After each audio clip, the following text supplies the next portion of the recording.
అందరి బిగ్గరగా హల్లెలూయా. మన ప్రభు అయిన యేసుక్రీస్తు నామములో కూడి వచ్చిన మీ అందరికి వందనాలు. ప్రభు అందరిని దీవించి ఆశీర్వదించును గాక. కొద్ది నిమిషాలు మన వాక్య ధ్యానం చేసుకుందాం. ఉపదేశ కాండము 4వ అధ్యాయము 24వ వచనం. ఏలయనగా నీ దేవుడైన యెహోవా దహించు అగ్నియు రోషము గల దేవుడనై ఉన్నాడు. దేవునికి స్తోత్రము కలుగును గాక. ఆమేన్. హల్లెలూయా. మనం ఆరాధిస్తున్న దేవుడు ఎవరు అంటే ఆయన దహించు అగ్ని రోషము గల దేవుడై ఉన్నాడు. చూడండి, మనం ఇక్కడ గమనించినప్పుడు ఈ రోషం గల దేవుడు ఆయన ఎలాంటి రోషం గలవాడు అంటే, ప్రభు ఆయన శరీరధారిగా ఉన్నప్పుడు ఆయన సంచరిస్తూ శిష్యులతో ఒక మాట చెప్తూ ఉన్నాడు. నేను పాపుల చేతికి అప్పగించబడతాను, నిందించబడతాను, అవమానించబడతాను, అదేవిధంగా చిలువుకు అప్పగించబడతాను.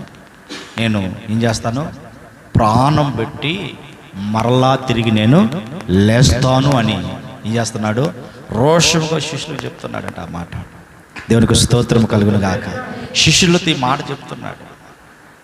శిష్యులకి ఈ మాట అర్థం కావటం లేదు. అసలు పాపుల చేతికి నేను అప్పగించబడతాను. చూడండి, ఆయన ఎటువంటి రోషం కలిగిన దేవుడు. ప్రభువు చెప్పిన విధంగానే ఆయన పాపుల చేతికి అప్పగించబడి నల్లగొట్టబడ్డాడు, చిలువుకు అప్పగించబడి 3వ దిన పునరుత్థానముకు లేచాడు. దేవునికి స్తోత్రము కలుగును గాక. ఆయన పునరుత్థానముకు లేచి ఆయన చెప్తున్న మాట ఏంటంటే, మరణమా నీ విజయం ఎక్కడ, మరణమా నీ ముళ్ళు ఎక్కడని ఆయన తెలియజేసిన సర్వశక్తిమైన దేవుడు. చెప్పలేడు ప్రభువు నా మహిమపడతాడు. ఆమేన్. హల్లెలూయా, హల్లెలూయా. ప్రజలందరూ అనుకున్నారు ఆయన చిలువుకు అప్పగించబడ్డారు, మరి ఈ దేవుడు ఇంకేం చేయగలరు, ఇంతవరకు ఆయన దేవుడు అని చెప్పుకున్నాడు, ఆయన చిలువుకు అప్పగించబడ్డాడు, ఆయన మరణించాడని. మన దేవుడు ఎవరు అంటే, తండ్రి తనకు అప్పగించిన కార్యాన్ని, తండ్రి తనకు అప్పగించిన ప్రణాళికను నెరవేర్చి మరణపు ముళ్ళు విరిచిన దేవుడు ఆయన. ఆమేన్. హల్లెలూయా. 3వ దిన పునరుత్థానముకు లేచిన సర్వోన్నతమైన దేవుడు ఆయన. దేవునికి స్తోత్రము కలుగును గాక. ఆమేన్. హల్లెలూయా. ఈ సర్వోన్నతమైన దేవుడు, ఈ రోషం గల దేవుడు మన జీవితంలో చేసే కొన్ని కార్యాలు మరి ఈ దినం మనం వివరించుకుందాం. యోవేలు గ్రంథము 2వ అధ్యాయం 18వ వచనం. అప్పుడు యెహోవా తన దేశమును బట్టి రోషము పూని తన జనుల ఎడల జాలి చేసుకొనెను. దేవునికి స్తోత్రము కలుగును గాక. ఈ రోషం గల దేవుడు ఆయన చేసే కార్యం ఏంటంటే, మన మీద ఏం చేస్తాడు, జాలి చూపించే దేవుడు ఆయన. ఆమేన్. హల్లెలూయా, హల్లెలూయా. చూడండి, మనుషులు ఏం చేస్తాడు, ఆయన జాలి చూపించే దేవుడు ఆయన. రోషం కలిగిన వాడే. అయితే తన ప్రజలు శ్రమలో ఉన్నప్పుడు, తన ప్రజలు కష్టంలో ఉన్నప్పుడు, తన ప్రజలు భయంకరమైన పరిస్థితుల్లో కొనసాగుతున్నప్పుడు దేని మీద అంటే ఆయన రోషం చూపిస్తారంటే పాపం నుంచి విడిపించే దేవుడు. హల్లెలూయా. ఇక్కడ మనం గమనించినప్పుడు రోషం గల దేవుడు. చూడండి, ఒక స్త్రీ పాపం చేత పట్టబడితే ఏం చేస్తున్నారు, చిన్నలు పెద్దలు అందరూ ఏం చేస్తున్నారు, ఆమెని రాళ్ళు పట్టుకొని తరుముతున్నారు. చదవండి, ఆ మాట చదవండి. యోహాను సువార్తమానం 8వ అధ్యాయం 9వ వచనం చదవండి. వారు ఆ మాట విని పెద్దవారు మొదలుకొని చిన్నవారి వరకు ఒకని వెంట ఒకరు బయటికి వెళ్ళిరి. యేసు ఒక్కడే మిగిలెను. ఆ స్త్రీ మధ్యన నిలవబడి ఉండెను. యేసు తల ఎత్తి చూచి అమ్మా వారెక్కడ ఉన్నారు, ఎవరునూ నీకు శిక్ష విధింపలేదా అని అడిగినప్పుడు ఆమె లేదు ప్రభువా అనెను. అందుకు యేసు నేను నీకు శిక్ష విధింపను, నీవు వెళ్ళి ఇక పాపము చేయకుమని ఆమెతో చెప్పాను. దేవునికి స్తోత్రము కలుగును గాక. ఈ రోషం గల దేవుడు ఏంటంటే, పాపం నుంచి విడిపించి జాలి చూపించే దేవుడు ఆయన. దేవునికి స్తోత్రము కలుగును గాక. ఆమేన్. హల్లెలూయా. ఇక్కడ ఉన్న ప్రజలు ఏమంటున్నారు, చిన్నలు కానీ పెద్దలు కానీ వీరు అంటున్న మాట ఏంటంటే, ఈమె పాపము చేత పట్టబడింది. మోషే ధర్మశాస్త్ర ప్రకారం ఏం చేయాలేమని? రాళ్లతో కొట్టి చంపాలి. ప్రియ దేవుడి బిడ్డ, ఇక్కడ మనం చూసినప్పుడు సర్వోన్నతమైన దేవుడు వారు అంటున్న మాట ఏంటంటే, మీరు ఎవరైనా పాపం చేయని వారు ఎవరైనా ఉంటే ఏం చేయండి? మొదట రాయేయండి. నిజమే, మోషే ధర్మశాస్త్ర ప్రకారము పాపం చేసిన వారు రాళ్లతో కొట్టి చంపాలి. మీరు చెప్పింది కరెక్టే. అయితే మీరు ఎవరైనా పాపం చేయని వారు ఉంటే మొదట రాయేయమన్నాడు.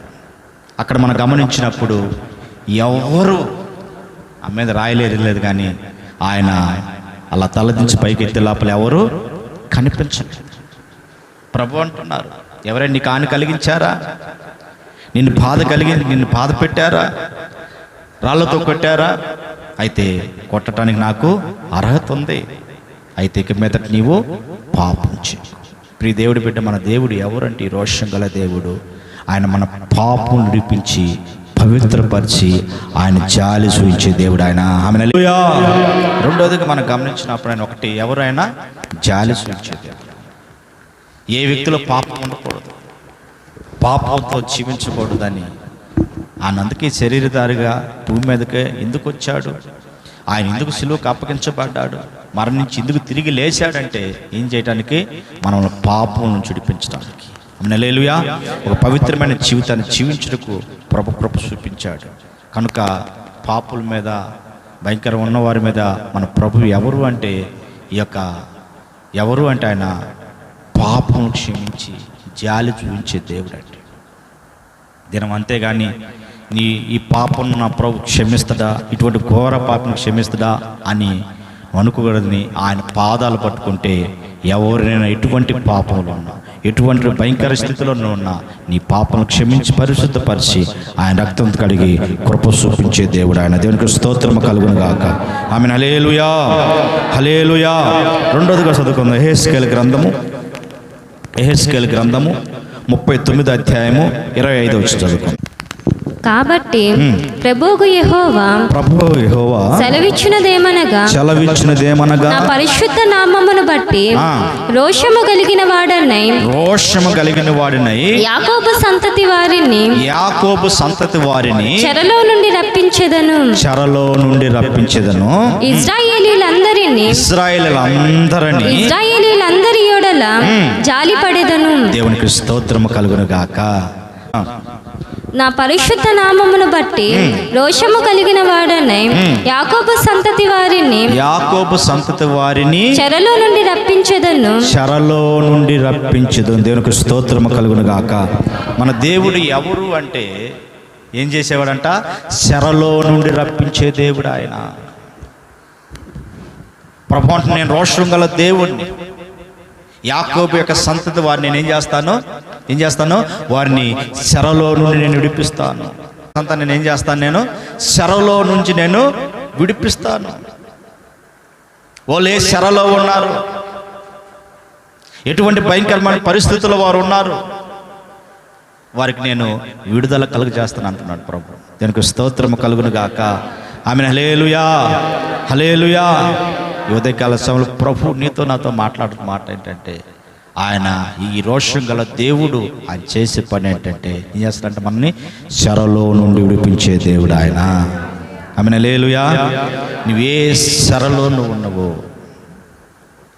నీ ఏ బంధకాల్లో నువ్వు ఉన్నావు, ఆ చెరలో నుంచి ప్రభు రప్పించును గాక. దేవునికి స్తోత్రము కలుగును గాక. కనుక ప్రియ దేవుడి బిడ్డ, నిన్నెంటాడుతున్న చెరలేంటి? ఎటువంటి భయంకరమైన చెరలోకి నువ్వు వెళ్ళిపోయినావు? ఇశ్రాయేలు ప్రజలు వారు చేసిన యొక్క పాపాన్ని బట్టి ఏం చేశారు? వాళ్ళు చెరలోకి వెళ్ళిపోయారు. దేవుడు జ్ఞాపకం చేసుకున్నాడు. ప్రభు అంటున్న మాట ఏంటంటే, నేను వారున్న చెరలో నుంచి నేను విడిపిస్తాను. ప్రభు సన్నిధిలో నీవున్న చెర నిమిత్తం ఏం చేయాలా? ప్రార్థన చేసేవారిగా ఉండాలి. దేవునికి స్తోత్రము కలుగును గాక. ఆమెన్. హల్లెలూయా, హల్లెలూయా. నువ్వున్న చెరలో నుంచి ప్రార్థన చేసేవారు ప్రభు జ్ఞాపకం చేసుకుని వారున్న చెరలో నుంచి మనం ప్రార్థన చేస్తే, ఇశ్రాయేలు ప్రజలు ప్రభు సన్నిధిలో వారు ఐగుప్తు అనే చెరలో ఉన్నప్పుడు ఏం చేశారు? వాళ్ళు ప్రభు సన్నిధిలో ప్రార్థన చేశారు. నువ్వు తప్ప వేరే దేవుడు నాకు లేరయ్యా అని చెప్పేసి ప్రభు సన్నిధిలో ప్రార్థన చేసినప్పుడు ప్రభు ఆలకించి వారి ప్రార్థన ఆలకించి ఏం చేశాడు? ఐగుప్తుని చెరలో నుంచి విడిపించి పాలు తేనె ప్రవహించే దేశంలోకి నడిపించాడు. దేవునికి స్తోత్రం కలుగును గాక. కనుక నీవున్న ఏ చెరలో ఉన్నావో, ఏ కట్టుల చేత పట్టబడ్డావో వాటి నుంచి నా దేవుడు విడిపించే దేవుడుగా ఉన్నాడు. దేవునికి స్తోత్రం కలుగును గాక. చూడండి, ప్రభు ఆయా ప్రాంతాల్లో సంచరిస్తున్నప్పుడు మరి అనేక దురాత్మ శక్తుల చేత పీడించబడుతున్న ఒక వ్యక్తి కనిపిస్తున్నాడు. వాడు భయంకరమైన దురాత్మ శక్తుల చేత పీడించబడుతూ ఉన్నాడు. శయన అనే దైవం చేత బాధించబడుతూ ఉన్నాడు. వస్త్రహీనుడిగా మార్చబడుతున్నాడు. సంఖ్యల చేత బంధించబడ్డాడు. ప్రియ దేవుడి బిడ్డ, ఇక సమాధుల్లో కేకలేసుకుంటూ చాలా బాధించబడుతూ ఉన్నాడు. తన శరీరాన్ని తానే గాయపరుచుకున్న పరిస్థితుల్లో కొనసాగుతున్నప్పుడు ఈ కృపగల దేవుడు ఏం చేశాడు? తన దగ్గరికి వెళ్ళి ఏం చేశాడు? వాడున్న చెరలో నుంచి దేవుడు విడిపించాడు. దేవునికి స్తోత్రము కలుగును గాక. ఆమె ఉన్న చెరలో నుంచి ప్రభువును మనం మొరపెట్టి అనుభూలేక నువ్వు రావాలి. దేవునికి స్తోత్రము కలుగును గాక. నువ్వు ప్రభు సన్నిధిలో మొరపెట్టి అనుభూలేక నువ్వు వస్తావు. ప్రభు సన్నిధిలో ఎప్పుడైతే నువ్వు కన్నీరు పెడతావు, ప్రభు సన్నిధిలో ఎప్పుడైతే నువ్వు మొర పెడతావో ఆ మొరను ఆలకించి నువ్వున్న ఆ చెరలో నుంచి ప్రభు రప్పించే దేవుడు ఆయన. దేవునికి స్తోత్రము కలుగును గాక. కనుక మనము ప్రభుకి అన్ని తెలుసులే అని చెప్పేసి నువ్వు మౌనంగా ఉండకూడదు. కానీ ఏం చేయాలా? దేవుని యొక్క సన్నిధిలో ప్రార్థించేవాడు. దేవుని యొక్క సన్నిధిలో మనం మొరపెట్టగలిగితే నీ మొరను ఆలకించిన దేవుడు నువ్వున్న ఆ చెరలన్నింటిలో నుంచి ప్రభు విడిపించుటకు శక్తివంతమైన దేవుడు ఆయన. ఆమె హల్లెలూయా. ఎవరంటా? నేను రోషం గల దేవుడు. కనుక ఈ రోషం గల దేవుడు నువ్వు ఆయన యొక్క రక్తంతో కడగబడ్డ నీవు ఆయన స్తుతించి ఆరాధించి ప్రభు సన్నిధిలో నువ్వు ఉన్న బంధకాలతోనూ ఆయన మౌనంగా ఉండేవాడు కాదు. నువ్వున్న ఆ చెరలో నుంచి ఆయన మౌనంగా చూస్తూ ఉండేవాడు కాదు. కానీ ప్రియ దేవుడి బిడ్డ, ఆయన ఊపు నువ్వు చూడగలిగితే ఎక్కడో సమాధుల్లో తిరుగుతూ సమస్తాన్ని అందరూ వదిలేసిన పరిస్థితులు ఉంటే ప్రభు అతన్నే జ్ఞాపకం చేసుకున్నారంటే ఒకసారి జ్ఞాపకం చేసుకో. నువ్వు మరి యొక్క ఆయన రక్తంతో కడగబడ్డా నిన్ను ఆయన జ్ఞాపకం చేసుకోడా? నువ్వు ఉన్న చెరలో నుంచి విడిపించడా? నువ్వు నా బంధకాల నుంచి ప్రభు తప్పించడా? అపవాది నీ బంధకాలు ఏ చెరలో నుంచి తీసుకెళ్ళిపోయాడు? ఏ సంఖ్యల చేత నువ్వు బంధించబడ్డావు? ఆ సంఖ్యలన్నింటిలో నుంచి ఈ పునరుత్థానపు ఆరాధనలో ఒక గొప్ప విడుదల కలుగునుగాక. చప్పటి ప్రభు నామని కనపడతా. ఒక గొప్ప విడుదల నీ జీవితంలో ప్రభు కలుగ చేయునుగాక. ఒక ఉన్నతమైన కృపను పరిశుద్ధాత్మ దేవుడు నీకు అనుగ్రహించునుగాక. నువ్వు ఉన్న చెరలో నుంచి దేవుడు రప్పించబోతున్నాడు. ఆయన నువ్వు ఉన్న చెరలో నుంచి దేవుడు విడుదల కలుగు చేయబోతున్నాడు. ఈ రోషం గల దేవుడు ఎవరు అంటే ఆయన మనం ఆయన బిడ్డలు చెరలో ఉండకూడదు. ఎలాంటి భయంకర స్థితిలో ఉండకూడదు. ఆ చెరలో నుంచి బయట రప్పించి ఏం చేసేవాడు? ఆయన నామాన్ని ఘనపరుచుకునే దేవుడు అండి. దానికి స్తోత్రం కలుగును గాక. ఆయన నామాన్ని మహింపరిచే దేవుడు ఆయన. అయితే కొన్నిసార్లు అపవాది మనం చెరలోకి తీసుకెళ్ళినప్పుడు మనం ఏం చేయాలా? మౌనంగా చేతగాని వాళ్ళలాగా ఉంటాం కాదు. కానీ నువ్వు చెరలో కూడా ఏం చేయాలా? ఆయన స్తుతించాలి. దేవునికి స్తోత్రం కలుగును గాక. నువ్వు చెరలో కూడా ప్రభు నామమును కనపరచాలా. ఇదిగో సమస్య వచ్చినప్పుడు ఇంకా ఏం చేయాలి? మనము ఎక్కువగా ప్రభువును ప్రార్థించాలి. ఎందుకంటే ఆ శ్రమ నీకు గొప్ప మేలును తీసుకురాబోతుంది. దేవునికి స్తోత్రము కలుగును గాక.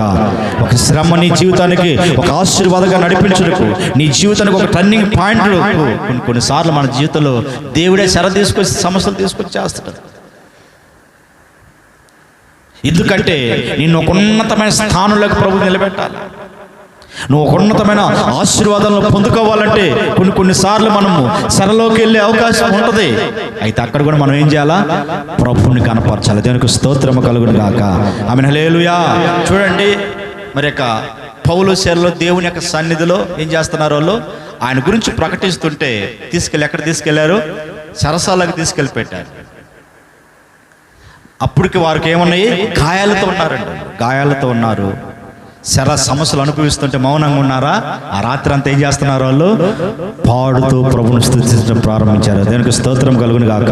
ప్రభువుని కనపరచడం ప్రారంభించారండి.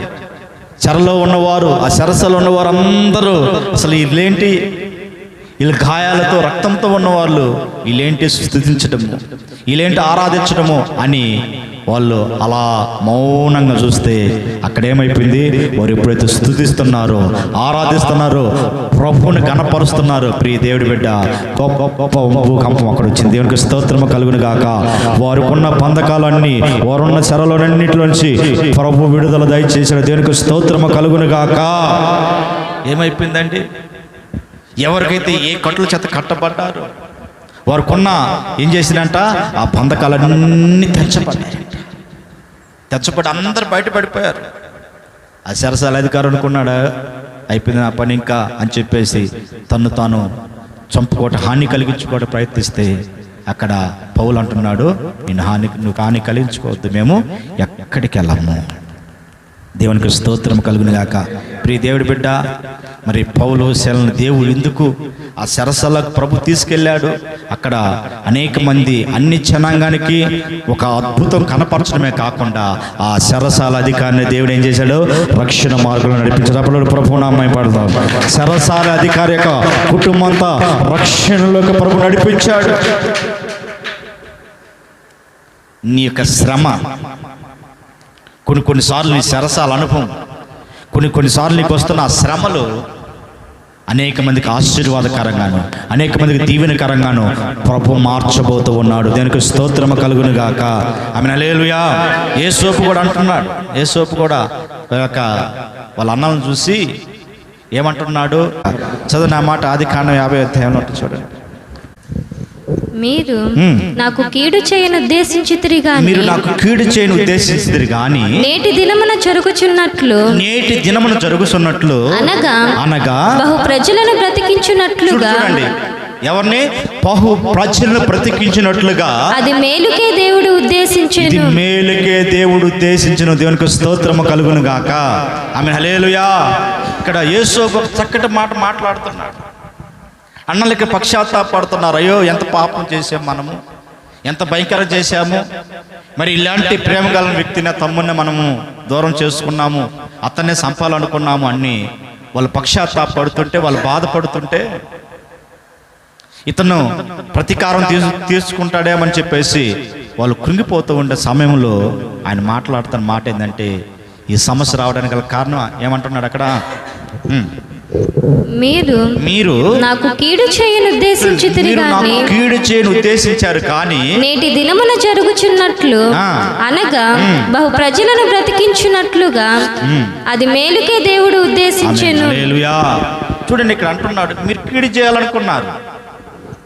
ఇది మీకొక్కరికే కాదు, మన కుటుంబమే కాదు, అనేక మంది ప్రజలకు మేలుకరంగా మార్చుడికి ఇది దేవుడు నిర్ణయించాడు. దేవునికి స్తోత్రము కలుగును గాక.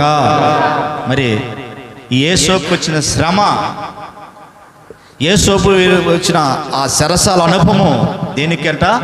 బహు ప్రజలు బ్రతికించుటకు. మన దేవుడు ఎవరంటే రోషం గల దేవుడు.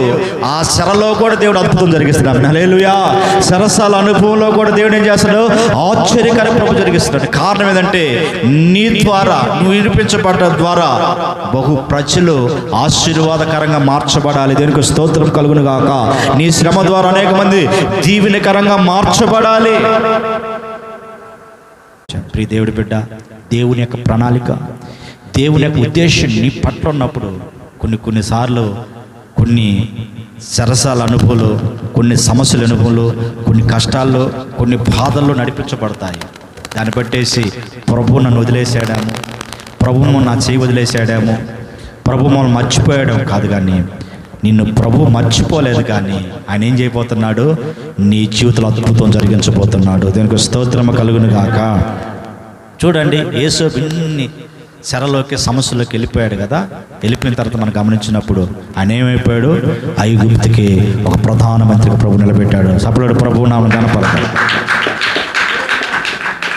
కనుక ఈయన ఎవరంటే రోషం కలిగి దేవుడు అండి. రోషం కలిగి దేవుడు, మౌనంగా ఉండేవాడు కాదు. కనుక నువ్వు ఏ శరలో ఉన్నా, ఏ సమస్యలో ఉన్నా,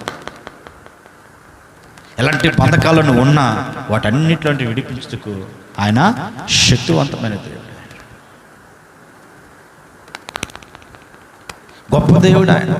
కనుక నీకున్న శరల బట్టి, నిన్ను ఎంటాడుతున్న ఆ సమస్యలు బట్టి నువ్వు కృంగిపోతూ ఉండకూడదు, కానీ చేతకాని వ్యక్తిగా ఉండకూడదు. అంటే మన దేవుడు ఎవరంట? రోషం కలిగిన దేవుడు. నువ్వు నిర్ణయించాలా, నా దేవుడు ఈ సమస్యల నుంచి నా దేవుడు నన్ను విడిపించడం శక్తివంతుడు, ఈ సమస్యలను విడిపించడం శక్తివంతుడు. ఒకవేళ ఆర్థిక శరలలోకి వెళ్ళిపోయావు, అనారోగ్యమైన శరలోకి నువ్వు వెళ్ళిపోయావు, రకరకాల శరలు నీ జీవితాన్ని వెంటాడుతున్నాయో, ఒకవేళ పాపమైన శరలు, ఏ శరలో నువ్వు ఉన్నా, అపవాది నేను రకరకాల పీడిస్తున్నా, ఈ రోషం గల దేవుడు దాంట్లో నుంచి నిన్ను బయటికి రప్పించబోతున్నాడు. ఆయన దాంట్లో నుంచి నేను బయటికి రప్పించబోతున్నాడు. రాబోయే దినాల్లో దేవుడు ఇదిగో నిన్ను ఘనపరచునుగాక, ఘనపరచునుగాక. నీ ద్వారా ప్రభు నా మహిమపరబడునుగాక, నీ ద్వారా అనేక మంది రక్షణ మార్పులకు నా ప్రభు నడిపించునుగాక, నా ప్రభు నిన్ను వాడుకొనుగాక. ఆమేన్. హల్లెలూయా, హల్లెలూయా. మూడోది చెప్పి నేను ముగిచ్చేస్తాను. చదవండి. నహూము పుస్తకము 1వ అధ్యాయము 2వ వచనం చదువుకుందాం. యెహోవా రోషము గలవాడై, యెహోవా రోషం గలవాడై ప్రతీకారము చేయువాడు, యెహోవా ప్రతీకారము చేయును. ఆయన మహోగ్రత గలవాడు. యెహోవా తన శత్రువులకు ప్రతీకారము చేయును. దేవునికి స్తోత్రము కలుగును గాక. ఆమేన్. హల్లెలూయా. ఈ రోషం గల దేవుడు ఎలాంటి వాడంటే మన శత్రువుల మీద ప్రతీకారం తీర్చుకునే దేవుడు ఆయన. ఆమేన్. హల్లెలూయా. యుద్ధం ఎవరిది? యెహోవాదే. దేవునికి స్తోత్రము కలుగును గాక. ఏ శత్రువు నిన్ను వెంటాడుతున్నాడో, ఈ రోషం గల దేవుడు శత్రువుని నీ మీదకి వస్తున్నప్పుడు ఆయన మౌనంగా ఉండేవాడు కాదు, కానీ ఆయన ఏం చేస్తాడు? ప్రతీకారం తీర్చుకునే దేవుడు ఆయన. దేవునికి స్తోత్రము కలుగును గాక. మనం ఆరాధించిన దేవుడు అటువంటి రోషం గల దేవుడు. అంటే నీ మీద శత్రువు వస్తుంటే మౌనంగా ఉండేవాడు కాదు. అయితే ప్రభు శత్రువు మీద ప్రతీకారం తీర్చుకోవాలంటే మనం ఏం చేయాలా? మౌనంగా ఉండాలి. దానికి స్తోత్రము కలుగును గాక. నీవు మౌనంగా ఉండాలి. నువ్వు మౌనంగా ప్రభు చేతికి నువ్వు అప్పగించు అంతే. ప్రభు చేతికి అప్పగించి నువ్వు ప్రార్థన చేయి, అంతేగాని నువ్వు ప్రతీకారం తీర్చుకోవడానికి ప్రయత్నించగా, నీవు వారి మీద యుద్ధం చేయడానికి ప్రయత్నించగా, ఏం చేయి? నువ్వు ఏ శత్రువు అయితే నిన్ను అంటాడుతున్నాడో, ఏ శత్రువు నీకు హాని కలిగించాలని, నీకు బాధ కలిగించాలని, నీ జీవితాన్ని నాశనం చేయాలని కోరుకుంటున్నాడో, ఆ శత్రువుని బట్టి నువ్వేం చేయి? మౌనంగా ప్రార్థన చేయి అంతే. వారి కొరకు ప్రార్థన చేయి. ఎందుకు తెలుసా? శత్రువుల కొరకు నువ్వు ప్రార్థన చేసినప్పుడు, లేదా అనేక మంది కొరకు నువ్వు ప్రార్థన చేసినప్పుడు దేవుడు ఏం చేస్తాడు? ఇప్పుడు నువ్వుకున్న ఆశీర్వాదాలు కంటే 2 బాల ఆశీర్వాదాలు దేవుడు ప్రవహిస్తాడు. ఆమేన్. హల్లెలూయా. యోబు యొక్క జీవితంలో మనం గమనించాం కదా. యోబు ఏం చేశాడు? తన స్నేహితుల కొరకు ప్రార్థన చేశాడు. యోబు తన స్నేహితుల కొరకు ప్రార్థన చేశాడు. ప్రభువు చేసిన ఏంటి? తన పూర్వం కలిగిన దానికంటే కూడా 2 పాల ఆశీర్వాద ప్రభువు నింపాడు. దేవునికి స్తోత్రం కలుగును గాక. కారణం ఏంటి? దేవుడు శత్రువుని తరుముతూ ఉన్నప్పుడు, శత్రువు నీ మీదకి యుద్ధం వచ్చినప్పుడు, శత్రువు నిన్ను రకరకాలుగా చేస్తున్నప్పుడు నువ్వేం చేయాలా? మౌనంగా ఉండు. ఎందుకంటే నీ మీద శత్రువు వచ్చినప్పుడు నా దేవుడు ఏం చేస్తాడు? ఆయన ప్రతీకారం తీర్చుకోబోతూ ఉన్నాడు. ఆయన ప్రతీకారం తీర్చుకోబోతూ ఉన్నాడు. గరగా శబ్దం వస్తుంది. కనుక ప్రియ దేవుడి బిడ్డ, మౌనంగా ఉండంతే. మౌనంగా ప్రార్థన చేయి. శత్రువు ఏ మార్గంలో వచ్చాడో వాడు అదే మార్గంలో వెళ్ళిపోతాడు. దేవునికి స్తోత్రము కలుగును గాక. అదే మార్గంలో వెళ్ళిపోతాడు. కారణం ఏంటి? మన దేవుడు ఏం చేస్తాడంట? శత్రువు మీద ప్రతీకారం తీర్చుకునే దేవుడు ఆయన. రోషం గల దేవుడు. ఇది నీ మీద శత్రువు వస్తుంటే ఆయన రక్తంతో కడగబడ్డా నిన్ను మౌనంగా చూస్తూ ఉండేవాడు కాదు. ఆయన మౌనంగా చూస్తూ ఉండేవాడు కాదండి. ఏం చేస్తాడు? తగు సమయంలో దేవుడు అద్భుతం జరిగిస్తాడు. ఆమేన్, హల్లెలూయా. తగు సమయంలో ఆశ్చర్యకర ప్రభువు జరిగించగల దేవుడు. నువ్వేం చేయాలంటే మౌనంగా ప్రభువును ప్రార్థన చేయండి. మౌనంగా ప్రభువును కడీరు. అంతేగాని నువ్వు యుద్ధం చేయటానికి కానీ నువ్వు శత్రువు మీద ప్రతీకారం తీర్చుకోవటానికి కానీ సిద్ధపడక ఏమి నువ్వు ఉపయోగించవద్దు. నువ్వు ఎప్పుడైతే మౌనంగా ఉంటావో ఏం చేస్తాడు? నీ పక్షాన ప్రభు కార్యం జరిగించడం ప్రారంభిస్తాడు. ఆమేన్, హల్లెలూయా, హల్లెలూయా. నీ పక్షాన ప్రభు అద్భుతం జరిగించడం ప్రారంభిస్తాడు. ఆమేన్, హల్లెలూయా. నీ పక్షాన ప్రభు ఆశ్చర్యకార్యం జరిగించడం ప్రారంభిస్తాడు. ఒకసారి హిజ్కియా రాజు మీదకి యుద్ధానికి ఒక లెటర్ వచ్చేసింది. యుద్ధానికి సిద్ధపడు అన్నప్పుడు ఏం చేశాడు? ఆ యొక్క లెటర్ తీసుకొని దేవుడి యొక్క మందిరంలోకి వెళ్ళి ప్రార్థన చేయడం ప్రారంభించాడండి. దేవునికి స్తోత్రం కలుగును గాక. ప్రజలకు అర్థం కావటం లేదు. ఒక శత్రువు రాజు యుద్ధం ప్రకటించినప్పుడు ఒక రాజు చేయాల్సిన పని ఏంటి? యుద్ధానికి కావాల్సిన సైన్యానికి కావాల్సిన సమస్తము ఆయుధాలు సమకూర్చుకోవాలి. యుద్ధం కావాల్సిన రథాలు, బలమైన వాటి అన్ని సమకూర్చుకోవాల్సిన వాడు తన పంపించిన లెటర్ తీసుకొని ఏం చేస్తున్నాడు? దేవుడి యొక్క మందిరంలోకి వెళ్ళి ప్రార్థన చేయడం ప్రారంభిస్తున్నాడు. దానికి స్తోత్రం కలుగును గాక. ప్రజలకు అర్థం కావటం లేదు. ఏంటి రాజు ఏంటి? భక్తి ఉండొచ్చు కానీ భక్తి ఉండొచ్చు, ఇంత ఎక్కువ ఉండకూడదు అనేవాళ్ళ మాట అయితే భక్తి ఉండొచ్చు, ప్రార్థన ఉండొచ్చు, ఇంత ఉండకూడదు.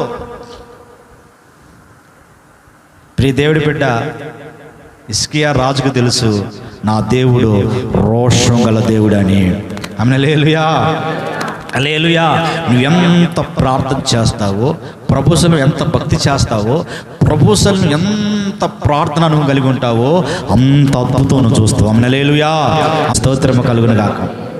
హిజ్కియా రాజు వెళ్ళి ఏం చేస్తున్నాడు? ప్రార్థన చేస్తుంటే వారు వచ్చి అంటున్న మాట ఏంటంటే, అయ్యా యుద్ధం ప్రకటించబడింది. ప్రార్థన చేస్తుంటే శత్రువు ఏ మార్గంలో వచ్చాడో అదే మార్గంలో వెళ్ళబోతున్నాడు. దేవునికి స్తోత్రం కలుగును గాక. శత్రువు ఏ మార్గంలో వచ్చాడో అదే మార్గంలో ఒక ఈట కానీ ఏ హాని కలిగించేది చేయడు. ఎందుకంటే నేను ఆరాధిస్తున్న దేవుడు ఎవరంటే ఆయన రోషము కలిగిన దేవుడు. దేవునికి స్తోత్రము కలుగును గాక. ఆమేన్, హల్లెలూయా, హల్లెలూయా. ప్రియ దేవుడి బిడ్డ ప్రభుషన్లో ప్రార్థన చేశాడు. ఆ రాత్రి జరిగిన అద్భుతమైన తెలుసా? ఒక దేవదూత 180,000 మంది హతం చేసి సభలో ప్రభు నామని కనపరుద్దాం, ప్రభు నామని కనపరుద్దాం. ఎక్కడొచ్చింది శక్తి? ఎక్కడొచ్చింది ఫలం? ఎవరు అంటే మన దేవుడు ఎవరంటే రోషం కలిగిన దేవుడు ఆయన. నీ పక్షం అద్భుతం జరగాలంటే, నీ పక్షాన్ని ఆశ్చర్యంగా జరిగించగలంటే, రోషం గల దేవుడు ఆయన కలుగు చేసుకోవాలి అంటే నువ్వేం చేయాలా? నువ్వు మౌనం అయిపోవాలి. నువ్వు ప్రభువుకు అప్పగించాలి. ప్రభు నీ పక్షం జరిగిస్తాడు. ఆమేన్, హల్లెలూయా. నీ పక్షం అద్భుతం జరిగిస్తాడు ఆయన. నీ పక్షం ఆశ్చర్యకారం జరిగిస్తాడు. ఏ శత్రువు అయితే నేను అంటాడుతున్నాడు, ఏ శత్రువు అయితే నీ మీద ప్రతీకారం తీసుకుంటున్నాడు, ఏ శత్రువు అయితే నేను పాడు చేయాలనుకుంటున్నాడు, వాడు ఏ మార్గంలో వచ్చాడు, ఏ సమస్య ద్వారా వచ్చారో అదే మార్గం నుంచి దూరమగునుగాక. ఆమేన్, హల్లెలూయా. ఆ కృప పరిశుద్ధాత్మ దేవుడు నీకు అనుగ్రహించునుగాక. మనకు ప్రభు దయచేయునుగాక. ప్రార్థన చేసుకో.